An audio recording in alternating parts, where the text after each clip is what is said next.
Good morning, Tutor Astrid Lemos. My name is Nelson Hernando Leguizamo. I'm going to interview an English teacher. He's going to introduce himself. Good morning. My name is Jorge Giraldo. I am an English teacher. I work for Sena. Right now I have some courses under my command. I teach in advanced and I also have an intermediate group. Sometimes I have basic groups as well, but this time I have very good groups, so I am working as an English teacher as I told you. Thank you so much. Here is the questionnaire and the question number 1. Jorge, what do you think about culture?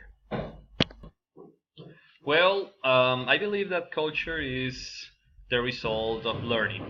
I believe that everything you see in your life, everything you feel, everything that touches you in somehow is culture, because culture is learning.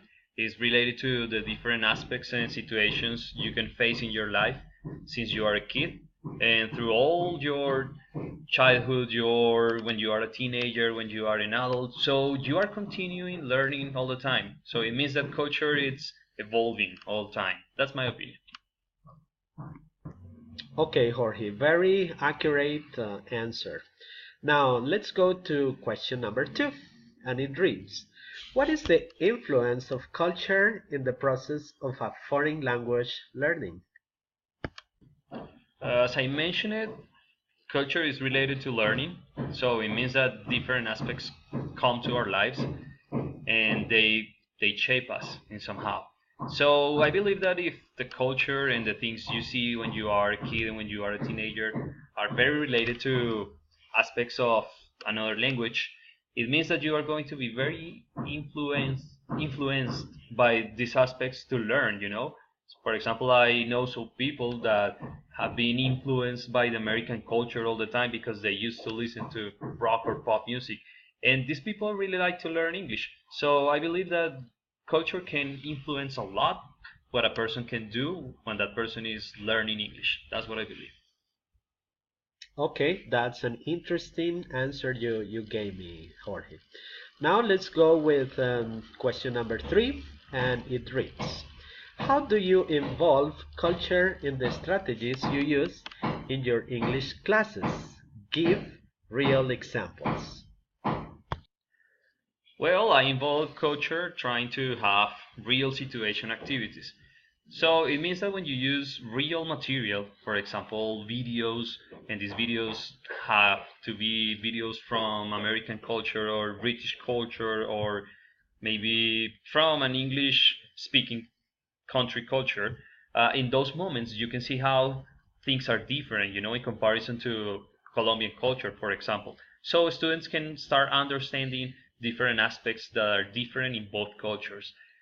For example, when a person arrives, the way a person says hello and talks to people is very different when you are in America, when you are in Europe. So, in my opinion, that's what it's very important to include. So that way you can have different strategies.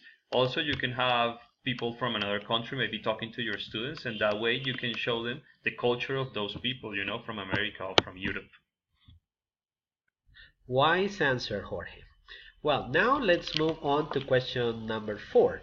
Question number 4 reads, what do you consider are the most important elements to succeed in the second language learning?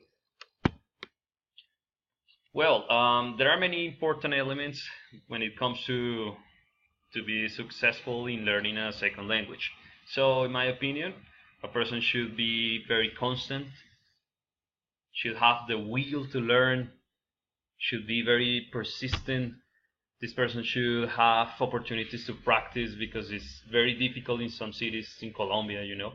But there are many people coming from other countries, so this person should go and look for foreigners, try to talk to them, or maybe use the internet to have friends to chat. That way you can practice your writing. You need to read, you need to listen, you need to practice with songs, with maybe videos.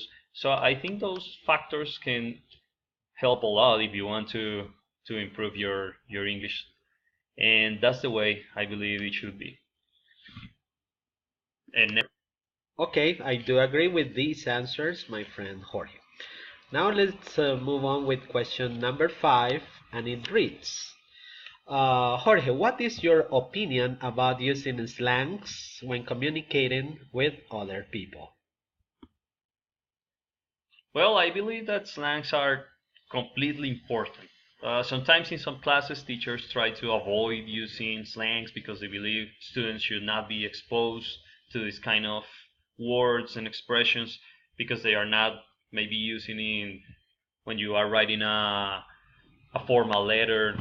But in my opinion, slangs are part of real life, and to be honest, most of our time uh, is spent outside, in real life, talking to people in the streets, in a mall, in a bank. So I believe that slangs are completely important, and you need to teach them so students can be prepared to real interaction, because that's what it is. It's real interaction with real people. That's another accurate answer, and I think also slangs are very important to be taught to the students. Well, and now we have the final question, which is number 6. And here is the question. Jorge, how do you teach idioms to your students, and how do you give them importance? I believe that idioms are very difficult, those are one of those classes that you think like, hey, how am I going to face this class, because it's not easy.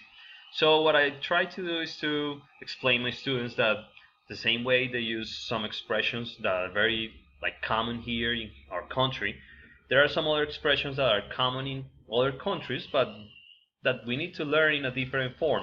So what I try to ask them is to first listen to some audios where they can see those kinds of idioms, and then I try to tell them to, okay, we are going to practice, so let's start practice one time and another time, and that way they try to understand and see how they can use it in real life. Well, this is the end of the interview. I am very grateful to Jorge for his cooperation. Um, Thank you, and I will see you in the soon occasion. Goodbye.